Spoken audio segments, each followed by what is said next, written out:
ma parole, je comprends plus rien. Ça devient trop grave, c'est alarmant, c'est alarmant.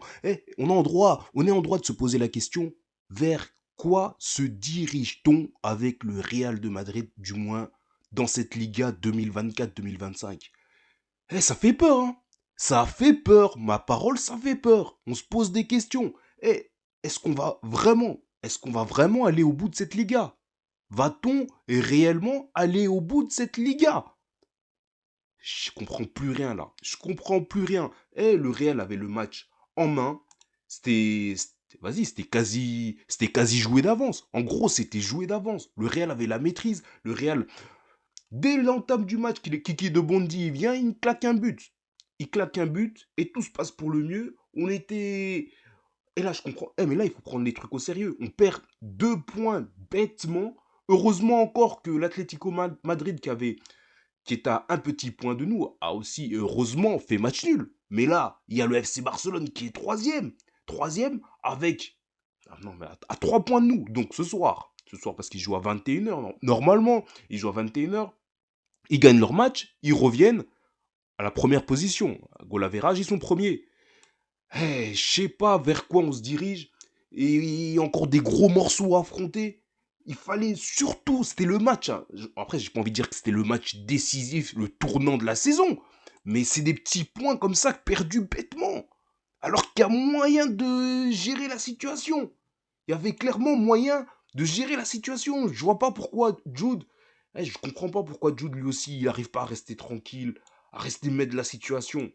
Alors qu'il avait, je comprends plus rien. En vrai, Real cette année, c'est une torture psychologique, hein. Et le Real cette année, c'est une grosse torture psychologique. Ils nous font vivre des émotions là. C'est même plus la 8K, c'est la 16K. En gros. Et c'est plus possible là. C'est plus possible. J'arrête pas de dire ce mot. Ce qui est bien en soi, c'est que le Real a fait le nécessaire. Ils ont fait le job à l'Etihad, à Manchester. Mais là maintenant, il va falloir maintenir le cap. Il va falloir maintenir le cap. Parce que là, on donne Guardiola avec moins de 1% de chance de victoire, de qualification en huitième de finale de LDC, la Ligue des Champions. Nouveau format là, trop bizarre en gros. Nouveau format Ligue des Champions 2.0. Ben en soi, on kiffe aussi, on kiffe aussi, on kiffe aussi. Il a son charme. Et donc voilà, on revient sur ce match. Ce match, franchement, qui aurait pu être un tournant décisif, hein, un point de bascule de cette saison. On aurait pu prendre l'avantage et on sait combien que c'est important, surtout à ce moment de la saison.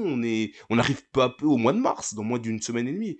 Donc, c'est peut-être le moment. Et puis, il y aura les trêves internationaux, tout ce qui s'ensuit, les blessures. On est sur tous les tableaux du côté du Real de Madrid. Donc, ça arrange pas les choses. Ça arrange pas les choses. Je comprends pas. Mbappé, il avait fait le plus dur. Il vient marquer ce but à la 15e minute. Après, tu joues le bus. Tu as des joueurs qui sont capables de faire le bus. Tu as la stratégie. Tu as les joueurs pour. C'était un moyen de donner du temps de jeu à des joueurs qui en ont moins. Et je sais pas, Jude qui vient et qui dit quelque chose qu'il doit pas dire. En tout cas, fallait même rien dire, fallait garder ta frustration de côté et ça t'aurait évité de perdre 2 points. Ça aurait au moins pu permettre à d'autres joueurs qui ont moins de temps de jeu de jouer et de prendre aussi du plaisir et kiffer et de faire tourner parce que là, mercredi à 21h, il y a un match de Ligue des Champions, c'est Manchester City en face aussi. Et maintenant quoi? On va passer devant le comité technique des arbitres par rapport aux propos de Jude. Et aussi par rapport à l'ambiance générale de la direction du Real de Madrid compte tenu de ces différents prises de position quant à l'arbitrage en Liga. Donc voilà, il y a trop d'événements, il y a trop de choses. Il faut qu'on reste concentré du côté du Real.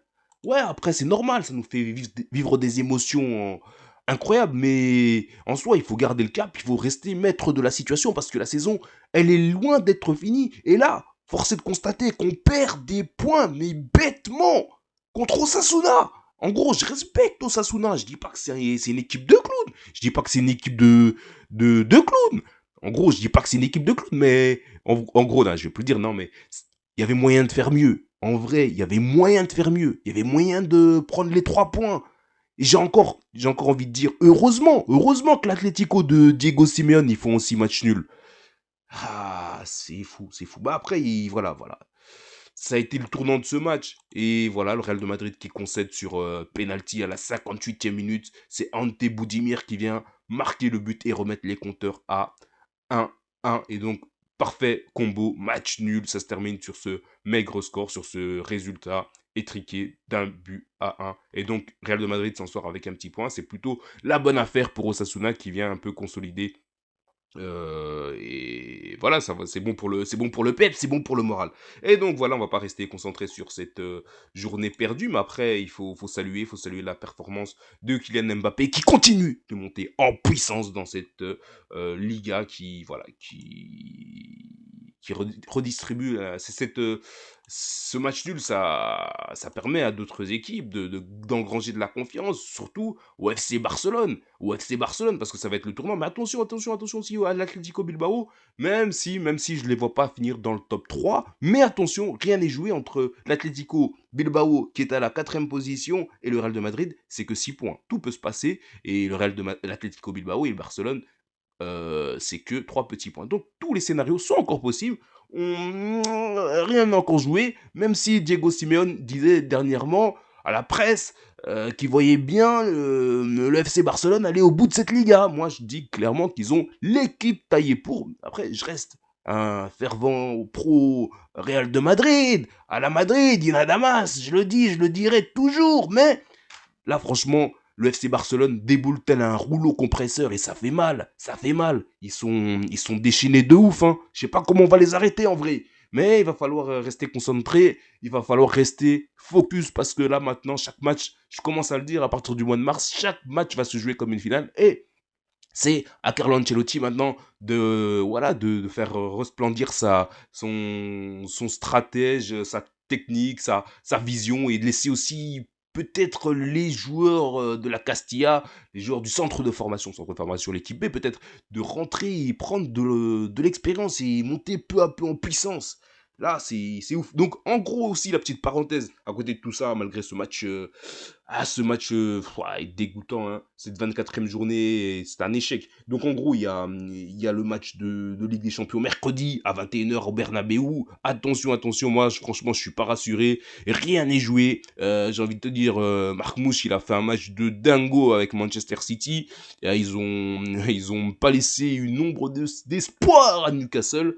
Et ce match va donner énormément de peps d'énergie, voilà, ça les a galvanisés et ils vont venir dans un autre état d'esprit. Et puis Manchester City, c'est une équipe qui a une ADN, c'est une équipe qui est entraînée, coachée par le technicien, le tacticien Pep Guardiola, et on sait que cela va se jouer sur des détails et rien n'est joué d'avance. Donc petite salutation et félicitations à Rodrigo pour le cap des 250 matchs avec le Real de Madrid, 250 matchs pour Rodrigo qui est, si je peux me permettre de dire, l'élément perturbateur, la bête noire de cette équipe de Manchester City. Espérons qu'on pourra compter sur Rodrigo et son potentiel technique et sa qualité technique pour cette rencontre. Voilà, Jude et Vinicius ils inquiètent Carlo Ancelotti.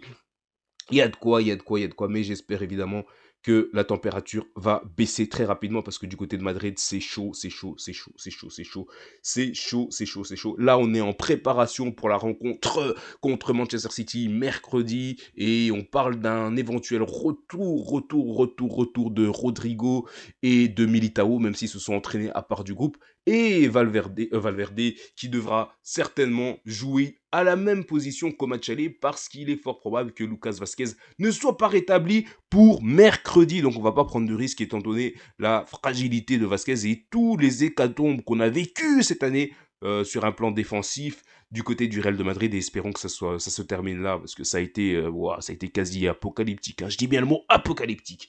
Donc voilà les informations.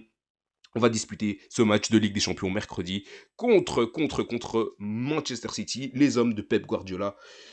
Bon voilà, moi je dis que ça sera terrible, ça sera le match, peut-être le match de cette nouvelle formule Ligue des Champions. Une des deux grosses écuries va s'incliner, maintenant laquelle, moi, vous connaissez ma position, c'est à la Madrid, in Damas, mais rien n'est vraiment joué d'avance.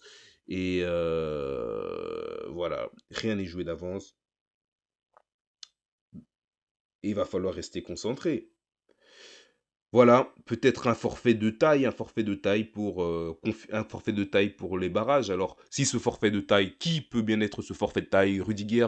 Oui, un forfait de taille, oui, mais ça doit pas être lui, ça doit être plutôt Lucas Vasquez, à mon avis. Mais en tout cas, maintenant, du moins dans la tête de Carlo Ancelotti, il sait un peu à quoi ressemble sa défense, hein, son quatuor, même si Aurélien Tchouaméni ne confirme toujours pas autant, mais il y a de l'espoir et le Real de Madrid sait renaître de ses cendres. Elle a cette particularité, elle a cet atout, c'est dans son fort intérieur, c'est voilà, dans sa psychologie, dans sa conception, dans sa nature même. C'est profond, c'est plus profond que ça. C'est le Real de Madrid et c'est pour ça qu'on dit Allah, Allah, Allah Madridina Damas. On suit l'actualité. Et mercredi, jour de match, il y aura une nouvelle capsule. Donc restez concentrés, restez branchés. C'est le canal Real de Madrid. On lâche pas l'affaire, on reste concentré. Force à tout le monde, dédicace à tout le monde. Paix sur chacun d'entre vous.